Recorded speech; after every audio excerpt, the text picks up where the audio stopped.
Are we ready? Absolutely. Okay, great.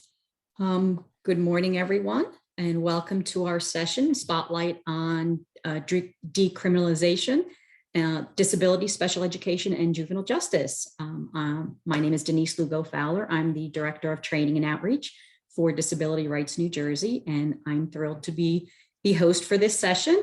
I will be monitoring the chat and supporting our speakers today. And just a couple of quick housekeeping items. If everyone can mute their microphones during this session, that would be great. This way there are less distractions. And if you have any questions, you can put them into the chat box and we will take them. I will ask the presenters actually if they want to take them during the session or at the end. We will make that known. Also, there is captions available for anyone who needs that.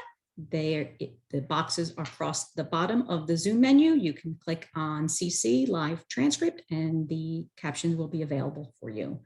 Also, the sessions are being recorded, so they will be available to everyone after the conference is over. And that is all my housekeeping. So I just would like to introduce our two speakers today.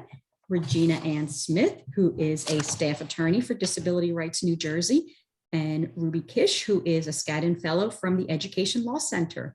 Welcome. Thank you very much.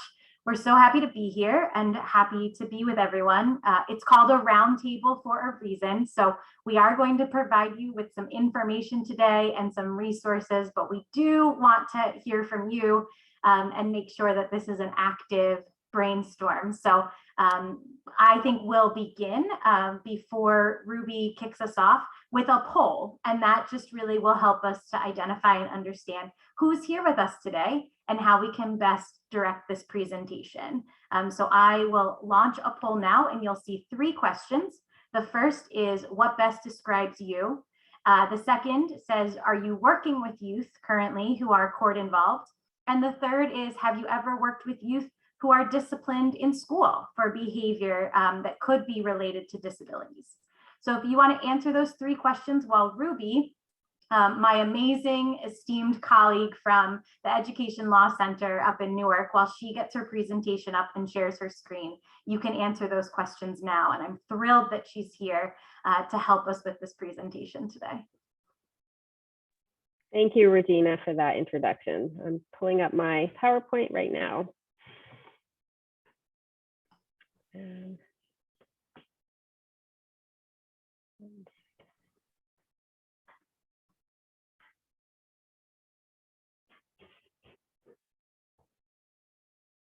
All right, I think, my camera screen is just a little bit slow. But Ruby, it looks like we have about 60% of our people work currently right now with youth who are court involved. Yeah. We have some child study team members, a parent on the call. We have some advocates and attorneys, and then even a speech and language pathologist. We're so glad that you're here. And yes, please put in the chat if you have a special connection to this population. But Ruby, I think most importantly, over 75% of our participants today have worked with youth who have been disciplined in school for things that could be related to their disability. So that's really great to know. I'm going to end this poll. And I turn it over to you for an awesome introduction into this world of the school to prison pipeline, school discipline, and our court involved youth. Great, thank you, Regina. So as Regina mentioned, what I do for the Education Law Center, what my fellowship project is based on, is providing advocacy, education advocacy to youth that are involved in the justice system. I work with youth in Essex County, New Jersey, so that includes Newark, which is obviously the biggest city in New Jersey. And so what I want to talk about, just a brief overview, is I'm going to talk a little bit about the link between education and the justice system. And I'm going to do this by looking at some of the data in Newark schools. And then I'm going to discuss how educational advocacy can help justice-involved youth to really help them avoid that school-to-prison pipeline that I'll be talking about. And then finally, I'm going to look at the red flags that we look for as advocates that might indicate that a youth could become at risk of being justice-involved. So the youth that I work with are already in the justice system, but for many of you, who just work with youth who are in school but have been disciplined.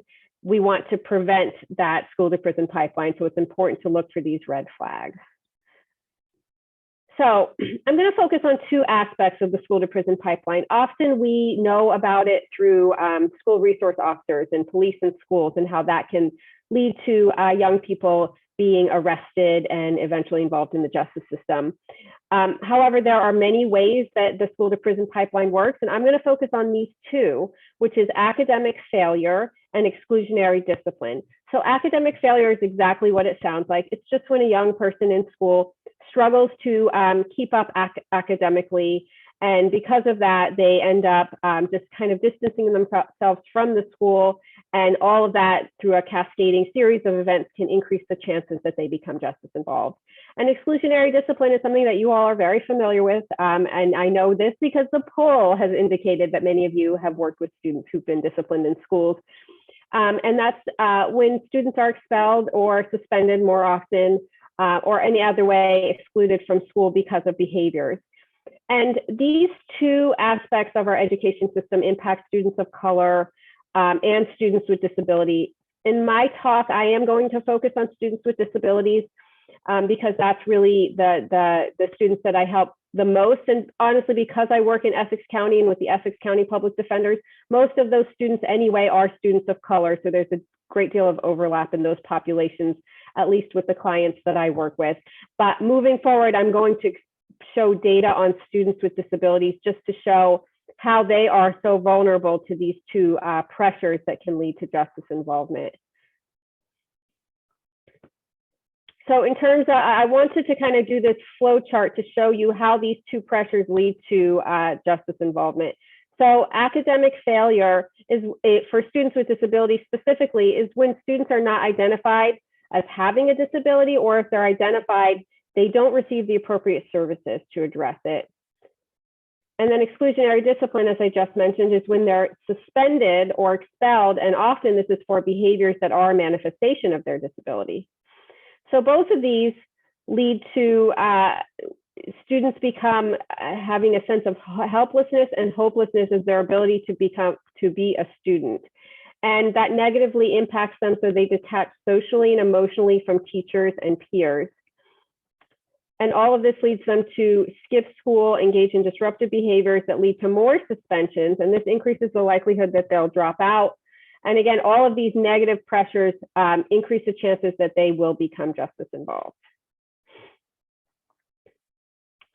So in terms of academic failure, I like this quote because it really kind of describes the pressure that students feel when they are failing at school or when they're reading well below grade level. And they know this. Students are very intuitive that they know when they're not competing compared to their peers.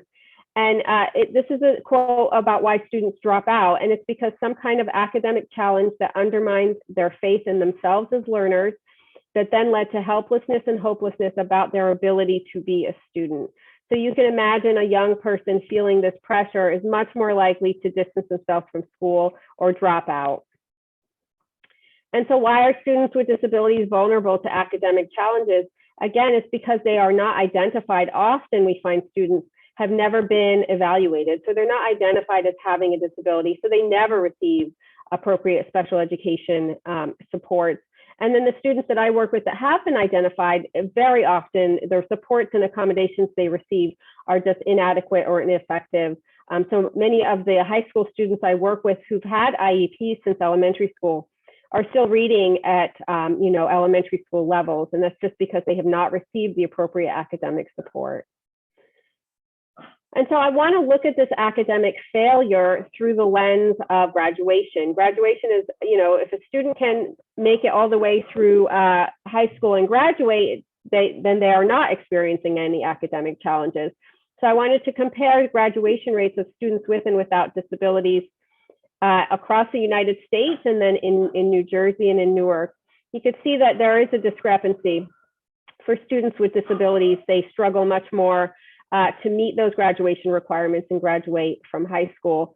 It looks as if New Jersey is doing better than the national average in terms of graduation.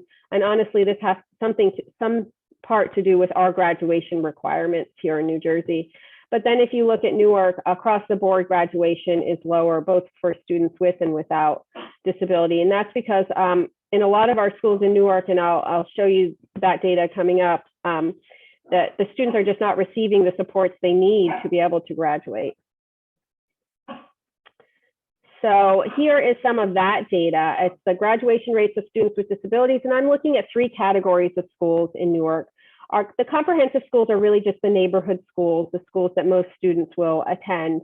The magnet schools are the ones that you have to apply, and they're much more restrictive in who's going to be able to attend those schools.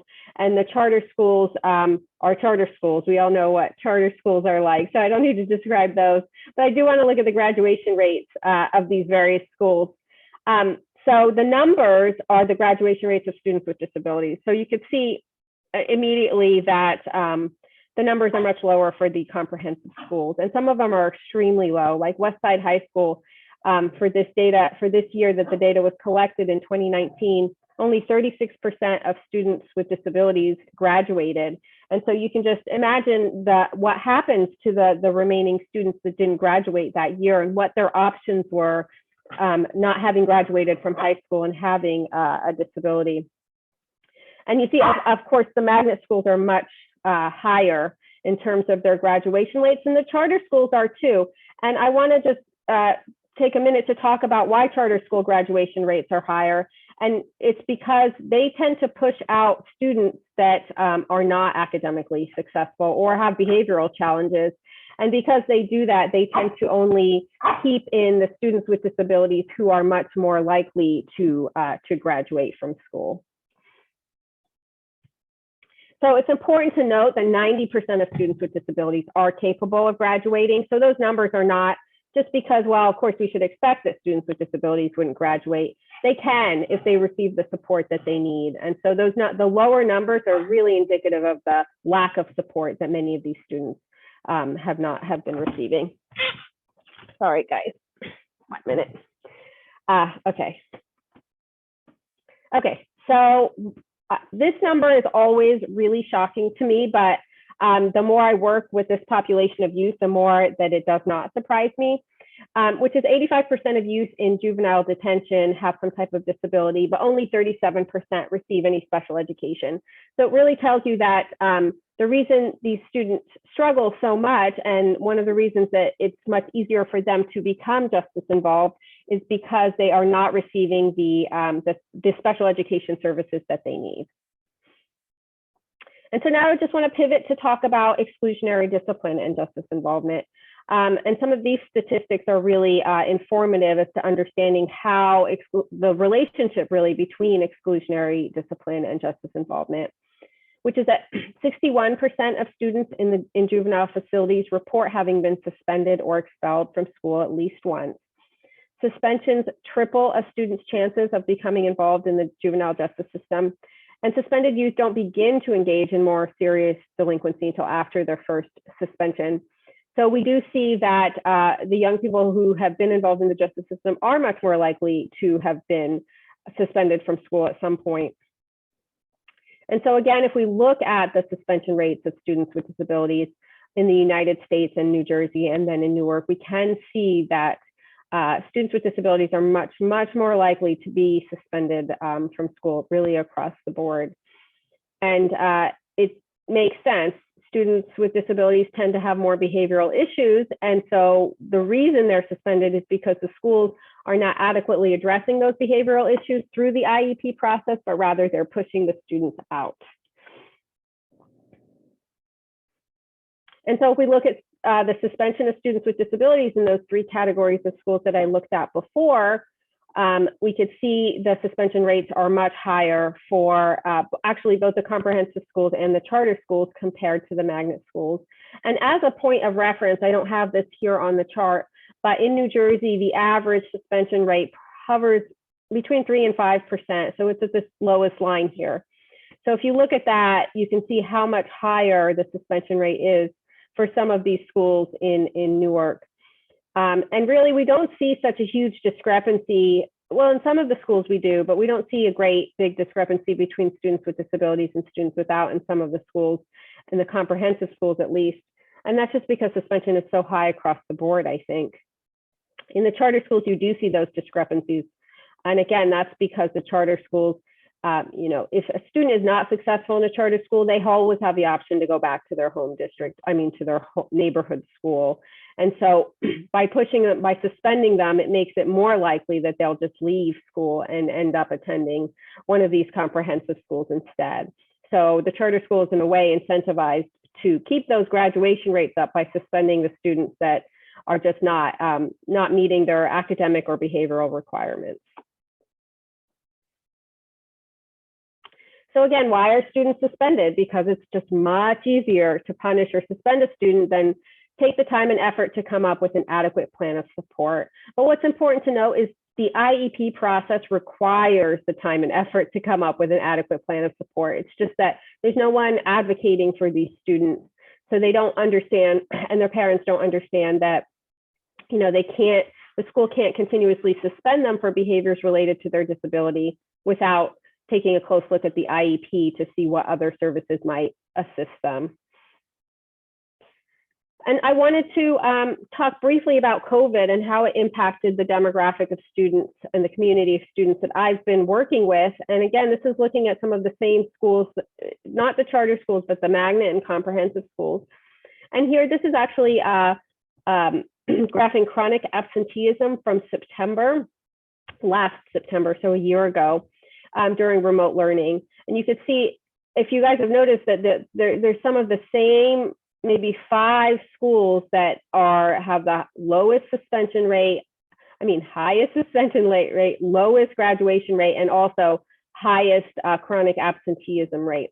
So there's a lot of negative pressures on these schools or on the students attending these schools that will make it much easier for them to become justice involved and harder for them to graduate and become graduates of the high school and move on to career in college. And so I've talked to many, many students who had gone through the remote learning period when I started my fellowship back in January. And the majority of them were not consistently logging on. Some of them lacked motivation, and others, they could not learn through that online system.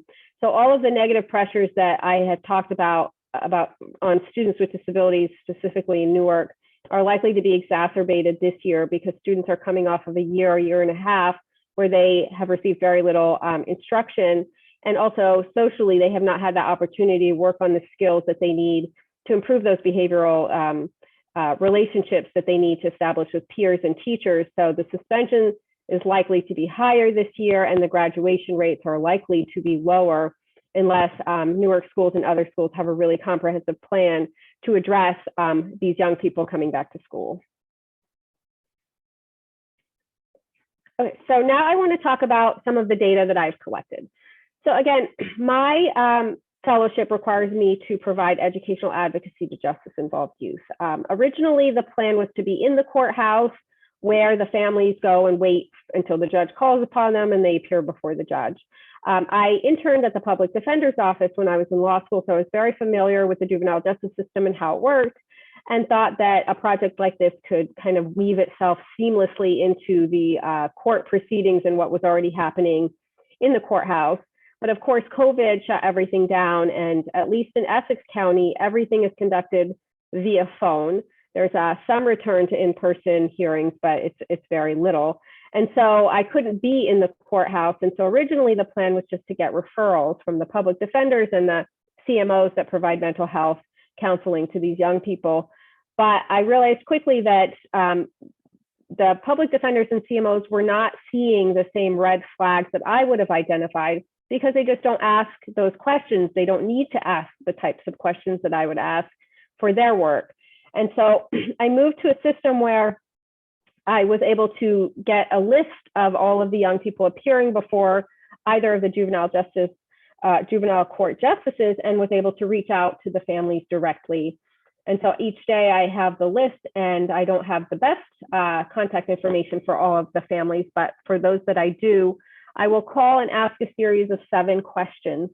The questions not only have helped me to determine who I can advocate for, who is in need of advocacy, but it's really allowed me to create this data collection project that I don't think is been done in New Jersey and rarely done across the United States, except for some pockets here and there, which is to really understand the educational challenges faced by juveniles who are entering the justice system. I shared some of that data with you about students who were suspended and then involved in the justice system, or students who didn't receive services and were involved in the justice system. But we wanted to see really what it was like here in Essex County in New Jersey. And I think this data helps us fill in the gaps of our understanding of the school to prison pipeline, since again, the data is not really being collected, except maybe for young people who are in state facilities. So the first thing I wanted to ask, or one of the first things I asked, was, has your child ever been suspended from school? And sure enough, 75% of the young people or their parents that I talked to had been suspended at least once. These results are a little bit outdated, because I talked to 71 justice-involved youth, and now I'm almost at a little past 80, but the number hasn't changed. I just checked it this morning. It's about 78, so it's gone up a little bit. But again, it's not surprising given the data. I shared some of that with you all before. We know that these young people are more likely to have been suspended. What this number doesn't capture is the majority of the youth that I did speak to have been suspended multiple times. Some of them were giving me numbers like 20 to 30. And also this 25%, a majority of the 25% are younger kids, which we have very few of in the justice system, but we do have. But they are the 8th graders and the 7th graders, and the 9th graders are less likely to have been suspended. By the time you're a 12th grader, having attended one of the schools that I showed you data for, you are very likely to have been suspended at least once if you are also involved in the justice system. So I think the data is really interesting and definitely requires us to look further at what schools are suspending students the most, which we have data for, and try and align that with the youth that are involved in the justice system to see if we really do have a situation where some schools are almost feeding the justice system and feeding that pipeline. So the next thing I wanted to ask is, what types of academic challenges have youth experienced? So we know that, that students in the justice system tend to have disabilities, but I wanted to ask beyond that, have they struggled academically and have they had challenges academically? And 62% reported that they did. This number was a little difficult to get at because a lot of parents don't want to admit that their child is struggling in school. So I would ask questions like what types of grades they got, have they ever been retained, are they reading or writing at grade level? And again, the majority of families said that their child had struggled in school.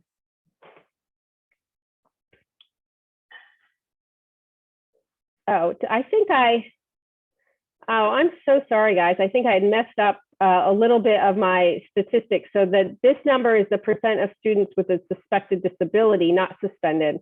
The numbers are very similar, so it's not a big change in the data, but 75% had a disability or a suspected disability, and 78%, so that number didn't change, have been suspended from school. So I'm just going to back up and go back to the 75%.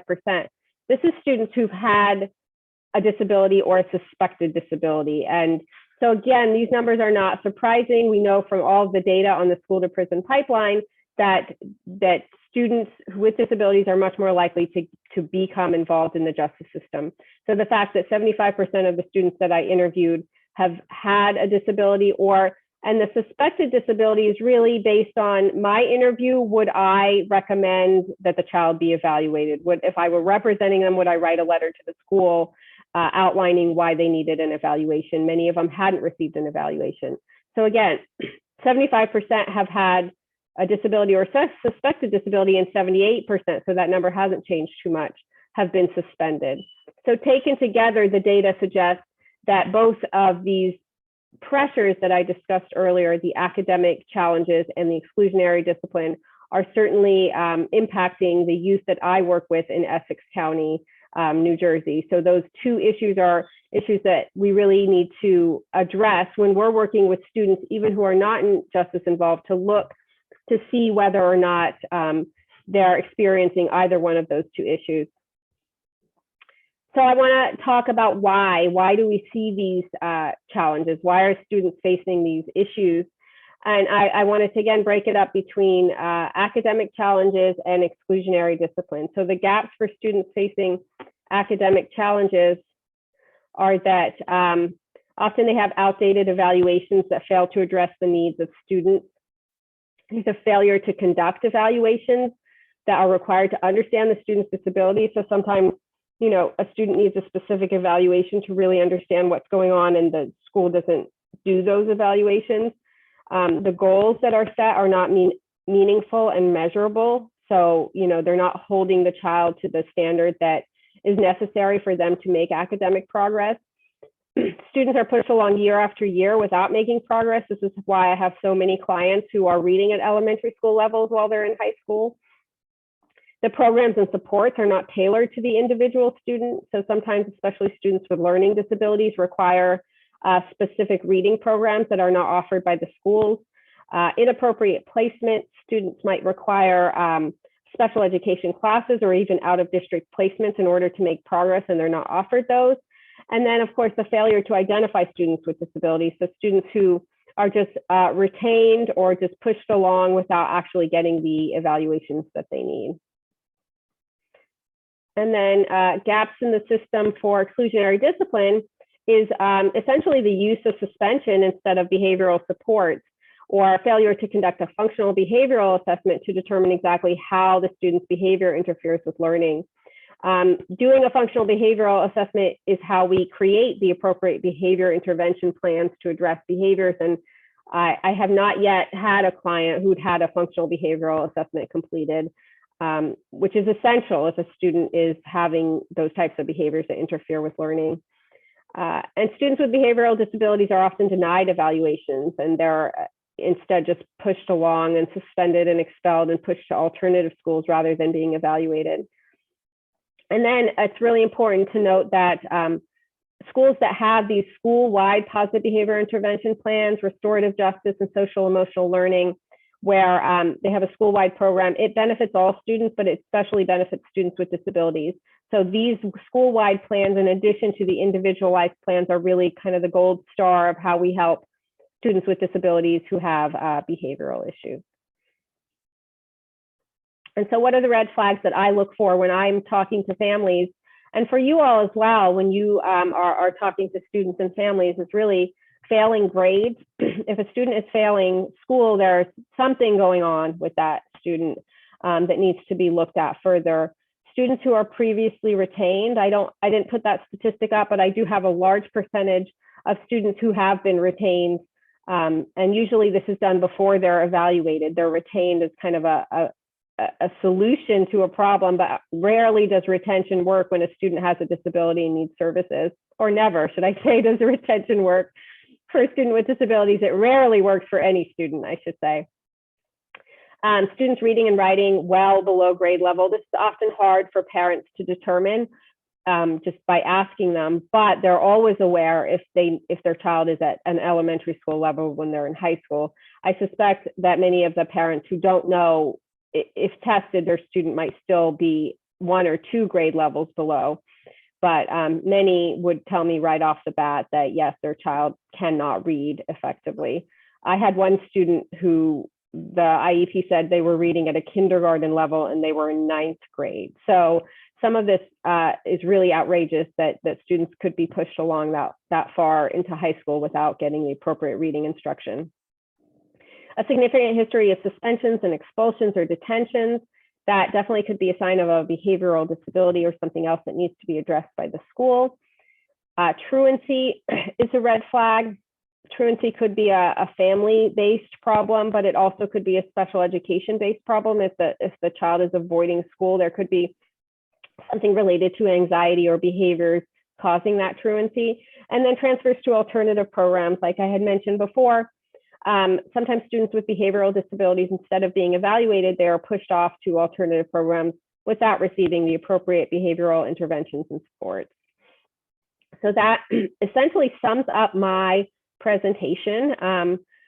I'm definitely available to answer questions, but I know that Regina was going to talk a little bit more about her clients and some of the services that she offers. And experiences that she's had representing the same population of students. So I am going to stop sharing my screen and turn it over to Regina. Thank you. So if you have any questions or you want to know more information, I know, Ruby, someone asked if your slides will be available. Can you send me a PDF copy of that if you don't mind sharing that data? I think it's very valuable. Absolutely. So it's nice to have an overview and to have data on how we end up with this school to prison pipeline that is more like a superhighway than just a one-way street. Right. So sometimes we imagine the school to prison pipeline as you did something in school that landed you in a court involved situation, and then you further your career in the criminal justice system. When in fact, we see a lot of youth returning back to the community, coming back, and they have terms of probation that might include something that has to do with going to school with 0 unexcused absences or tardies. They have essays that they need to write. They have letters of apology. And if they don't fulfill their obligations in probation, they could be violated and then go back to detention centers or detention alternatives and possibly even removed from their home. So it doesn't even have to be that, you know, this is, you're starting on the path to a lifetime of criminal activity. It could be that you were adjudicated for one charge, and that one charge follows you from point A to point B to point C and keeps going. So when we're looking at some of the youth that we're all working with, or that we have in our life, or that we've known in the past, one of the things that we want to do is say, okay, what can we do? How can we help them then in this system that seems to not be adequately prepared to present them with the services and supports they need? And so a first resource is they can call on educational advocates like Ruby and myself. So Ruby is in Essex County up in North Jersey, and my project at Disability Rights New Jersey is down in Mercer County, which is our Trenton School District area. But there are a lot of places that will offer educational advocacy or even just support for you. So if you today are thinking about who in your area or neighborhood might you be able to contact for some additional supports or services, please feel free to reach out to Ruby and I, and we can help connect you with some of those people if you're not particularly in our area. But through this project, we have been able to work with numerous youth, not only on their court involved side, but also on the education side. And so what I'd like to do now with you for a few minutes is engage in a little hypothetical. We want to introduce you to one of our clients. So I hope you're ready. You can participate with your microphone off, or you can put things in the chat, but I'm going to share my screen and we will focus on a client. My computer is working really slow today. So on your screen right now, you'll see some of our most prevalent educational disabilities within the juvenile justice system. So I'd like to start here because I think it frames for us what type of client we're about to meet. Specific learning disabilities are really an example of that, a disability that is prevalent within our system. A specific learning disability, as most of you know on this call, can include things like reading and writing. It can include where you fall academically below grade level. It's a kind of a catch-all for a lot of academic disabilities. It impacts everything about the way that you work with people, how you think, how you respond, how you read.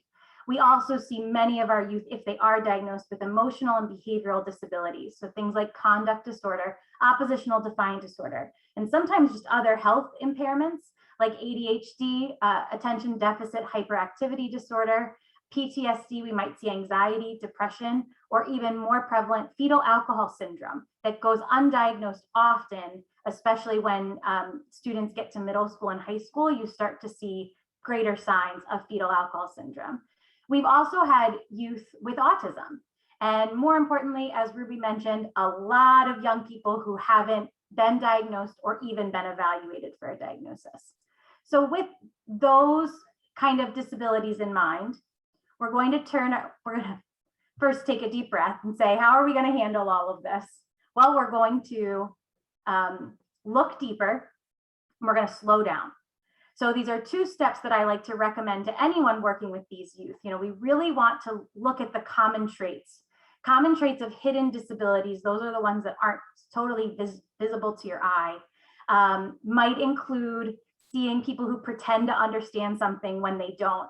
They have a strong desire to manipulate or just please the authority figure that's in front of them at that moment. They'll say the right things, even if they have no intention of understanding the tools that it will take to follow through.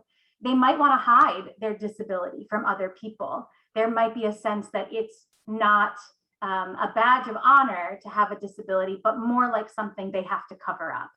We see youth who are sensitive to touches and sounds and lights. What other types of traits do you recognize in a person with possibly a hidden disability or an educational disability like the ones we've mentioned? What are some other ones? If you want to put them in the chat, that would be great.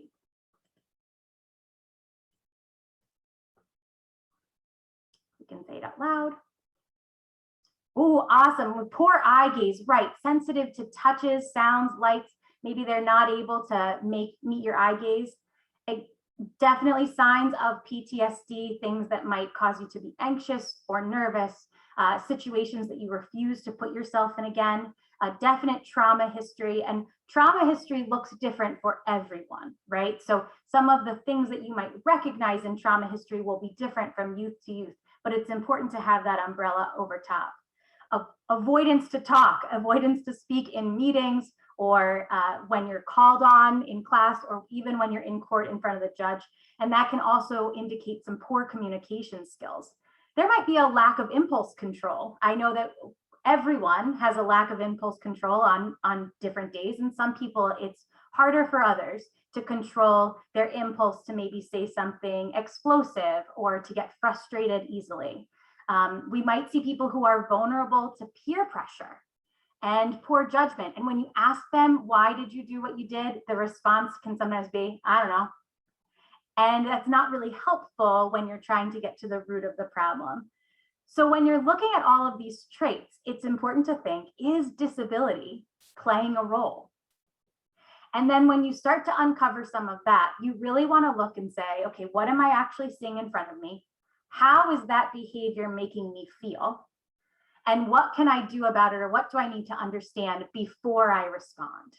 And I think if we can start to advocate for individuals to really take a pause before responding, we will see less instances of school resource officers, of police being called, of quick, impulsive decisions to de-escalate the crisis without thinking through the ramifications of it. So that's what we're trying to really get people to acknowledge, is that sometimes it's important to take a pause when it's safe and it's available in order to fully address the situation appropriately. Slide 7.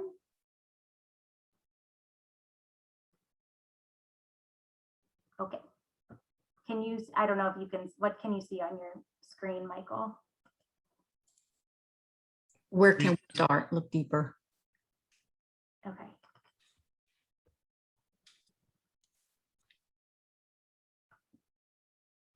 I can't get to my,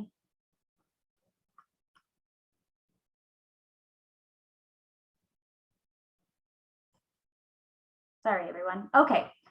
So let's look at a case scenario. So this is a fake client, really a conglomeration of a lot of different clients that I've had throughout this past year. And so we're going to look first at his incident. Miles decides to bring a knife to school and says it's for protection. On his way to school, officers see him. He looks really nervous, he's fidgety. He makes some eye contact with them and does the ever popular, oh no, and then runs the other direction. The officers chase him and they apprehend him, but while they're apprehending him, Miles reacts. So he starts kicking the officers. He ends up being tackled by the officers, and then a knife is found in the bushes where this incident took place. What jumps out to you about his arrest, if you want to put it in the chat? And Michael, if you can help just kind of read out the chat. I have lost the ability to see anything, so. No yeah, problem. And I can read them too if you need me to. Okay.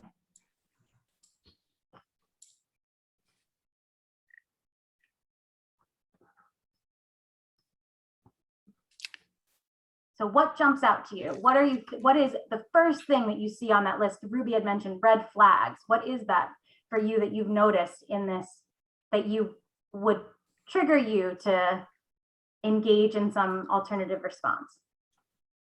So Marie put in the chat, the first thing that jumped out to her was the fact that he's afraid that he needs protection in school. Wow, yep. And then Maria added that the police seem to have apprehended him without cause. Great. Laisha added in the chat, same question. Why does he need protection? Why does he feel unsafe? She also went on to say that the reaction to being approached or stopped by the police was to kick them and to react to some violence. Tabitha says that he's hyper vigilant, right? He's fidgety, he's nervous. I think she's probably picking up on something. That's what I would have said if I had the chance to write this in the chat. And so I'll say it. Is the fact that he's nervous and fidgety, he's scared on his way to school. And that his first reaction when he sees a police officer, makes the eye contact, is uh-oh, and takes off. Right. Just a little bit of, executive functioning, things going on there. We see reactions, nervousness, fidgety, and then, as everyone pointed out, the protection immediately stuck out to all of you. Now, if we take this for what it is, right, there are situations where an incident like this can be looked at by police, sent to the prosecutor, and then immediately docketed for adjudication. That means that it's going to get set for a hearing, and they'll have a public defender, or they'll get a private defense attorney to deal with this situation where not only did he have a weapon on him, but he evaded police and he assaulted a police officer. So that would be the immediate reaction of law enforcement if they didn't slow down and look deeper. And so when we're working with kids, we really want to make sure that we're advocating for people to look deeper. And this is what we found out about Miles. He's actually a 17-year-old Black male. He's raised by his grandmother. He's in the 10th grade at 17, hint, hint, and he's had 20 past school transfers. So as far back as the advocate can go is 20 different school transfers in his educational career. He does have an IEP for emotional disturbance and for ADHD, but he cannot read. He's bullied at school. He's called slow, some other expletive terms, and he was expelled a year ago for similar behavior. So now he's at an alternative school, and he's getting minimal services at that alternative school because they don't have a robust special education program. He continues to get in fights, and he's threatened by his peers at school all the time. So when you see this, again, things that probably jump out to you, go ahead and throw them in the chat. I noticed right away, he's raised by his grandmother. So where are his parents? Do his biological parents still have their parental rights, or does grandma have the rights? Is it a community raising him, or were his parental rights terminated at some point by a court? Because that's traumatic in and of itself. What other things are noticed? So I'm not going to miss my chance this time. So the fact that I see a conflict on this list, right? He has an IEP for specific disorders. He can't read in the 10th grade. And at the same time, in one of the last bullet points, he's getting minimal services. So that seems like a natural conflict right there. Those things are in opposition. That's perfect. Yes. So we see multiple school transfers. It's important to note that he's got an IEP, someone at some point classified him as something, but never focused on one of the biggest indicators of academic success, being able to read and write. And then, as Michael pointed out, he needs those services. The fact that he's getting minimal services now is really, exacerbating some of his issues and concerns. So that's awesome, but what are we supposed to do about it? And so some of the things that we might want to do are call on educational advocates to intervene. But if you don't have that resource in front of you, there are other things that you can do or provide in order to help these youth ensure that their services match what they are eligible for through the IDEA. So how can we work together as a group of people today coming together to talk about these individuals with disabilities? How can we work together to make sure that Miles is receiving the educational services that he needs to have a positive school experience? What are some things that we can do? If I can go back to the list of things, what are some ideas? So Regina, I'm going to read out of the chat. Alicia put into the chat that he might need a better behavior plan, since there's already some specific classifications for special education.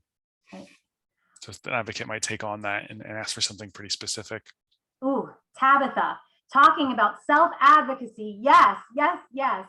Tabitha mentioned to educate him to make sure he has a right to an IEP. One of the things that we were able to do through our work with the New Jersey Council on Developmental Disabilities was that they offered us a grant to provide self-advocacy resources to individuals who are in this exact same situation. So we'll provide you with some of those resources, but it includes understanding your rights when you have an IEP if you go through a disciplinary proceeding.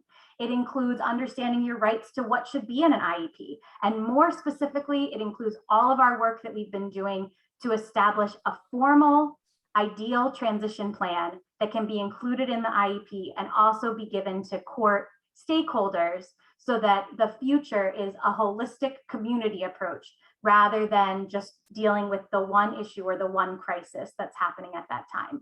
So our transition planning app will be available shortly for all people to utilize on the Disability Rights New Jersey website.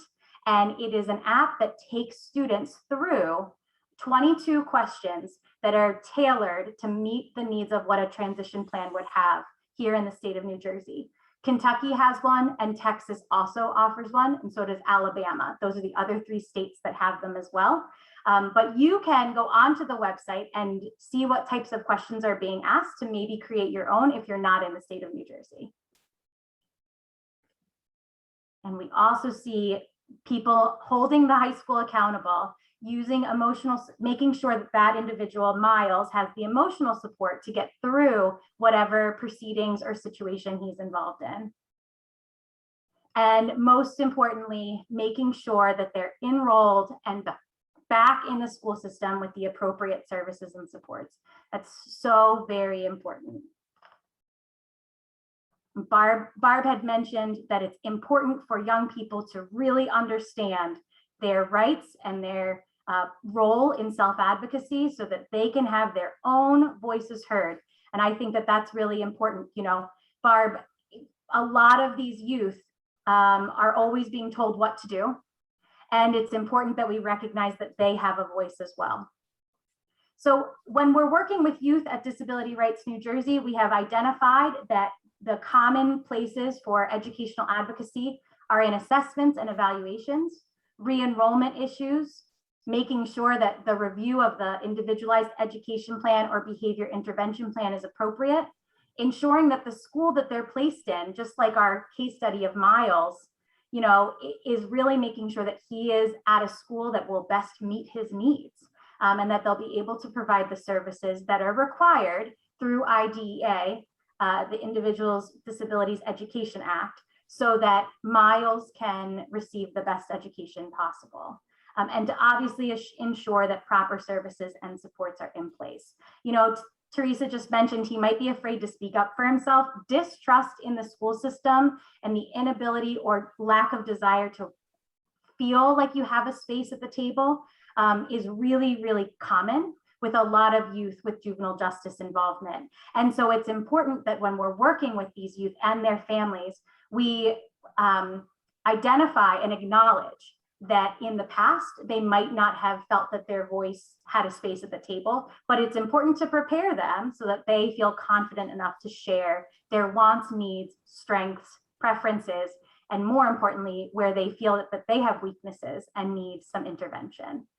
And so we have, through our programs at Education Law Center with Ruby and Disability Rights New Jersey, with myself and our juvenile justice team, we have been able to provide educational advocacy for youth and technical assistance to stakeholders or community members who have questions when they're working with this population. And with that wonderful conversation, we are out of time, but are there any questions that we can kind of head up in the next 2 or 3 minutes before you move on to your next session? Regina, this is Barb. As I said, that we've been wanting to get the younger generation to get involved in self-advocacy. so they could learn how to be good role models and leaders. And, you know, I'm not trying to be smart because, you know, we're getting old now. So I think it's time for them to learn, you know, and get involved so they can know how to get their voices heard out there. Amen. Barb, it's time to pass the baton to some That's younger right. folks. So, hi, everybody. This is Gwen Orlowski. I'm the executive director here at Disability Rights New Jersey. And Barb, I have to also affirm what you just said, right? Like, I'm in your range, right? It's time to think about the future generation. I do want to just give just a huge thank you to both Ruby and Regina. I thought this was magnificent. I learned so much and so critically important, and a conversation that hasn't really gone on robustly, I think, here in New Jersey. And I think we are on our way. So I wanted to thank you very much. And I also want to give a shout out to the New Jersey Council on Developmental Disabilities, because without their support, this whole series of webinars and this conference would just not have taken the shape that it did. So huge thanks to them also. And Laura asked a question about roles that specialists can play if they are working with youth who have a disability or they assessed a disability, and then their own kids on their caseload get involved with the police.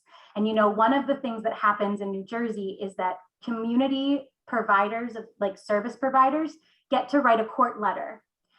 They can also write that letter to the police, to the station house where the incident was being filed and reported. And so I would encourage anyone who is working with a youth who has information that they would like to provide, you reach out to the family and you ask for consent to be able to send a letter or information on the behalf of the youth with a disability. Always ask for that consent first. Make sure that you have the consent to send information. You might want to share it with the youth or the family as well. And then I would recommend drafting a letter, putting it in writing so that that can follow the case as it moves along.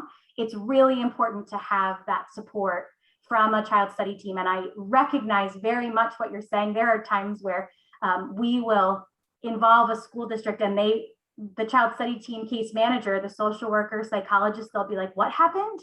Oh no, right? And they have a very different viewpoint and take on what they can do to help mitigate the situation. And then also it is, while we're talking about community partners and all of these great organizations that are working together to address this population, the ARC of New Jersey focuses on a criminal justice aspect as a whole, not 100% specifically on juveniles, but justice with the population for individuals with intellectual and developmental disabilities. And those webinars are incredible. So if you're looking for more resources, that's another great place to look as well. Okay. On that note, we have to say adieu. So thank you so much, Regina and Ruby, and everyone else that contributed and participated. And I hope everyone will attend the keynote in a little bit. So thank you so much. Have a great day. Thank you, everyone. You guys, bye.